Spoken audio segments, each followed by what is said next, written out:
Olá, meus amigos, meus irmãos, mais uma vez eu trago para você uma reflexão da Palavra de Deus e hoje eu quero falar sobre um assunto muito interessante que faz parte do Sermão da Montanha. Bom, o tema dessa reflexão então é as más intenções nas boas ações. Vamos lá?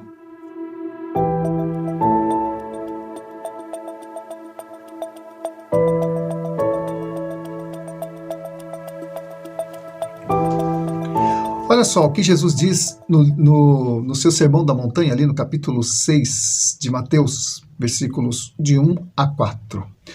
Guardai-vos de exercer a vossa justiça diante dos homens, com o fim de serdes vistos por eles. De outra sorte, não tereis galardão junto ao vosso Pai Celeste. Quando, pois, deres esmolas, não toque trombeta diante de ti, como fazem os hipócritas nas sinagogas e nas ruas, para serem glorificados pelos homens. Em verdade vos digo que eles já receberam a recompensa. Tu, porém, ao dares esmolas, ignore a tua mão esquerda o que faz a tua mão direita, para que a tua esmola fique em secreto, e teu Pai que vem em secreto te recompensará. Olha só, amados, o que Jesus disse, né? Guardai-vos de exercer a vossa justiça diante dos homens com o objetivo de serem vistos por eles. De outra sorte, não tereis galardão junto ao vosso Pai Celeste. E por outro lado, também dentro do mesmo discurso, Jesus vai dizer: assim brilhe também a vossa luz diante dos homens, para que vejam as vossas boas obras e glorifiquem o vosso Pai que está nos céus. Mateus 5,16. Eu coloquei esses dois versículos de modo proposital, porque um parece que contrapõe o outro. Primeiro, Jesus está falando que nós temos que dar esmola, fazer benevolências de forma que ninguém saiba, né, em oculto, para que o nosso nome não sobressaia. E por outro lado, Jesus diz que a nossa luz tem que brilhar e que as nossas boas obras têm que ser vistas pelos homens. Como entender esse paradoxo? Jesus, uma hora, ele fala para a gente não divulgar o que nós estamos fazendo, em uma outra situação ele fala para a gente divulgar. Como que nós vamos entender isso? Ele se contradisse? Como é que nós vamos entender essa questão? Aparentemente contraditórias. Bom, aqui, amados, mais uma vez, Jesus está ressaltando a intenção do coração e não a ação, né? Qual é a motivação do seu coração quando você faz algo louvável, quando você exerce justiça? É para receber louvores dos homens ou para que o nome de Deus seja glorificado e louvado nas suas ações? É disso que Jesus está tratando, né? Essa palavra de Jesus, então, embora fosse direcionada para aquela geração, ela tem uma grande relevância para nós hoje, para a igreja de hoje, para a sociedade no meio da qual nós vivemos hoje. Aliás, a igreja de hoje está inserida num contexto social onde a autopromoção, a hipocrisia, a glamorização das virtudes tem sido o grande expoente da nossa cultura, né? Sendo assim, esse ensino, então, ele é muito oportuno porque resgata a seriedade do ser cristão, de glorificar o nome de Jesus acima do nosso, né? Tem gente que usa o nome de Jesus para se autopromover. Essa reflexão de Jesus, quando nós meditamos nela, ela desmascara as nossas intenções, muito embora as ações possam ser boas. O problema está na intenção do coração e não na ação. É fácil nós constatarmos essas coisas, né? É só a gente ir nas redes sociais e lá a gente vai ver um desfile de pessoas se expondo, cultuando-se a si mesmas, posando de bela, de sedutora, de desejável e de bem-sucedida, passando assim uma imagem de que tudo está maravilhosamente bem na sua vida. Quando a gente olha lá no Instagram, no YouTube e tal, a gente vai ver as pessoas mostrando algo que elas não são para poder ganhar notoriedade, número de likes e, enfim, né, inscrições. E a gente tem sido empurrado a entrar nessa onda da autopromoção. Então, se você não é visto, se você não é aplaudido, se você não é notado por um grande número de pessoas, então você fica para baixo, fica assim: poxa, ninguém me ama, ninguém me vê, ninguém sabe que eu existo. Porque as redes sociais, como o próprio nome já diz, né, a gente está numa rede social em que a gente tem que procurar aparecer o máximo possível né? Mas Jesus, ele tinha um estilo de vida, amado, embora naquela época não houvesse televisão, internet, celulares, nem nada disso, mas Jesus tinha um estilo de vida que ele não se autopromovia, pelo contrário, ele promovia o reino de Deus. Tanto Jesus não se autopromovia que ele preferiu morrer, né, do que contar com a sua autopromoção e aceitação das pessoas. As pessoas não aceitavam Jesus na época dele. E você acha que as pessoas vão te aceitar, você como cristão? Né? Se Jesus, que é o fundador da igreja, morreu por essa causa, você acha que o mundo vai te amar por você ser cristão? Então talvez você esteja na contramão do mundo, né? A igreja sempre foi uma entidade odiada pela maioria, né? E não vai ser agora que isso vai mudar, né? E se chegar a mudar é porque alguma coisa está errada na igreja. Nós somos o sal da terra, nós somos a luz do mundo.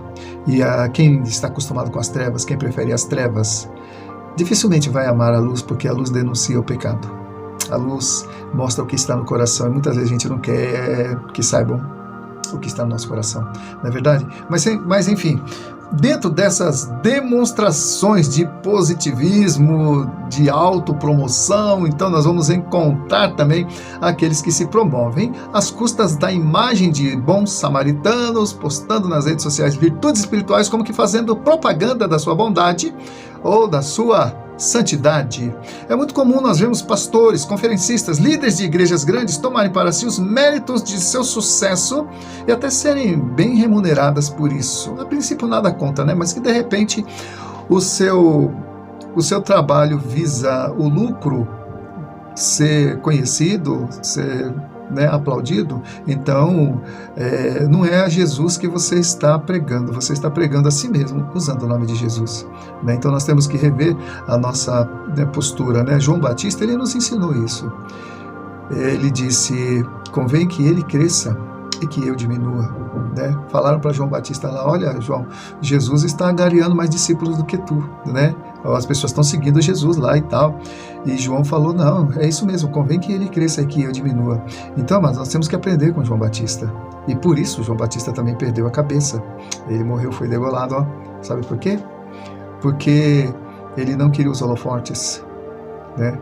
Ele queria apenas cumprir o propósito dele nessa terra, que foi preparar o caminho do Senhor. E quando ele concluiu a missão dele, e Jesus então entrou em cena para fazer também o propósito, cumprir o propósito para o qual ele veio na terra, ele não veio também debaixo de holofotes. Quem conhece a vida de Jesus sabe, né? Jesus passou uma vida inteira ensinando, pregando, curando e terminou crucificado, né, a pedido de uma multidão, muitas das quais presenciaram milagres deles. Mas enfim, né? Então nós precisamos entender, amados, que Jesus nesse sermão, né, ele não está condenando a atitude de dar esmolas ou o sucesso ministerial, mas as intenções que estão por detrás disso. Daí o tema, né? As más intenções por detrás das boas ações.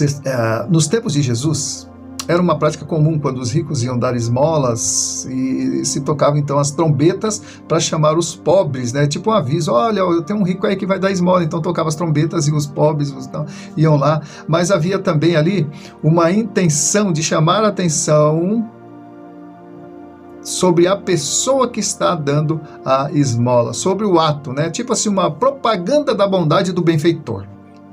E assim os doadores eram bem vistos pela comunidade. E Jesus então reprovou essa atitude, pois a intenção não era ajudar, mas se promover, né? Se promover. É claro que os pobres eram ajudados, mas por outro lado também os ricos, os fariseus, as pessoas que tocavam trombeta, que mandavam tocar trombeta para avisar que o benfeitor chegou, né? Prepare aí sua sacolinha, prepare sua cesta aí que você vai levar pão para casa hoje. As pessoas saíam agradecidas, mas Jesus, ele lia o coração das pessoas além das ações. Em Mateus 6, capítulo 3, Jesus reforça a descrição da atitude de dar. Ele diz: tu, porém, ao dares esmola, ignore a tua mão esquerda o que faz a tua mão direita. Ou seja, não fique fazendo propaganda da sua bondade, né? Faça em oculto. Tá? E o seu Pai, que é Deus, que vê todas as coisas, ele te recompensará, porque você tem que ser visto por Deus e não pelas pessoas, né? Muitas vezes a gente tem uma sede de ser notado, de ser reconhecido, de ser aplaudido, de ter os holofotes brilhando sobre nós, né? Mas, bom, diante disso, então, Jesus nos ensinou que a beneficência não deve ser objeto de promoção social, nem para impressionar ou mostrar espiritualidade, mas de boa fé. A iniciativa, o que deve nos mover a fazer algum benefício a alguém, é o amor, é a nossa gratidão a Deus, a nossa devoção a Ele, e porque nós temos o Espírito Santo. Se a motivação for outra, então corremos o risco de estarmos sendo reprovados por Deus, ainda que estejamos fazendo boas ações, né? E olha só, para encerrar, o que Jesus diz em Mateus 7, versículo 22, que está dentro do Sermão da Montanha. Eu acho interessante isso e muito emblemático. Jesus diz assim: muitos dirão naquele dia: Senhor, Senhor, não profetizamos em Teu nome? Em Teu nome não expulsamos demônios? E não realizamos milagres em Teu nome? Então lhes direi claramente: nunca vos conheci. Afastai-vos de mim, vós que praticais iniquidade. Jesus, ele fala aqui de uma maneira muito clara, amados, que muitas vezes as pessoas vão usar o nome de Jesus para se autopromoverem. E é interessante que na igreja primitiva, amados, quem usasse o nome de Jesus corria risco de ser preso, ser morto. A igreja, né? A igreja, ao longo da sua trajetória, ela foi escrita com sangue de pessoas que deram a vida pelo nome de Jesus e não pessoas que se enriqueceram pelo nome dele. Tem gente que usa o nome de Jesus para se autopromover, para se enriquecer, para, enfim, né? A gente vê cantores, a gente vê bandas, nada contra, aparentemente, né? Então, da Bíblia que nós estamos tratando, com cristãos que eu estou me interagindo nesse momento, e eu me sinto no dever de falar essas coisas, amados. Tem muitos cantores que fazem música para vender, tem muitas bandas que fazem muita música para vender, às vezes a letra é até louvável e tudo, mas o coração do levita, né, como é chamado hoje, né, que eu acho até um erro, né, chamar de levita, porque não faz parte da tribo de Levi, e levita não é aquele que cantava apenas, né, levita limpava chão, levita carregava os utensílios ali do templo, né, mas hoje levita é só quem canta. Mas enfim, o que eu quero deixar claro aqui, amados, é que Jesus, no dia do julgamento, ele não vai julgar apenas as obras, ele vai julgar as intenções pelas quais as obras foram feitas, as intenções do coração. E ele diz aqui, muitos vão dizer naquele dia: Senhor, em Teu nome fiz isso, em Teu nome fiz aquilo, em Teu nome ajudei as pessoas, em Teu nome, né? E Jesus vai dizer: olha, não te conheço, afastem de mim vocês que praticam iniquidade, não os conheço. E vai ser triste esse dia, quando a gente pensar que pelo muito que nós fizemos nessa terra, a gente vai receber tão pouco lá. Teria sido Jesus injusto? Não. Ele vê além das intenções. A gente não vê além das intenções, né? A gente vê uma pessoa fazendo benefício e tal, a gente até, como é que se diz, usufrui da bondade daquela pessoa, mas a gente não consegue ler o coração dela, não sabe o que está por detrás. Mas, por outro lado, quem somos nós para julgar, né? Não vamos julgar, mas vamos estar atento e vigiar o nosso próprio coração. Por exemplo, eu estou fazendo aqui essa reflexão no YouTube, né, pedindo para você se inscrever no meu canal e tal, mas qual a intenção do meu coração a respeito disso? Eu quero ser famoso, quero ter muitas visualizações e tal. Na verdade, eu quero ter muitas visualizações, porque quanto mais visualizações meu trabalho tiver, é sinal que está tendo um alcance grandioso, né? E as pessoas estão sendo abençoadas, estão ouvindo o evangelho, estão ouvindo a palavra, enfim, né? O propósito é esse, e eu sempre peço, oro a Deus, para que o meu coração esteja sempre em sintonia com o coração dele, para que eu não venha falar nada que não seja aquilo que Jesus falaria, e que a minha intenção não seja nenhuma intenção que Jesus não teria. Amém? Que Deus, então, continue te abençoando, e é essa palavra que Ele colocou no meu coração para estar dirigindo a você. Deus abençoe seu ministério, abençoe a sua vida, a sua família, e até o nosso próximo encontro. Então, se Deus assim o permitir, fique na dispensação do Senhor Jesus.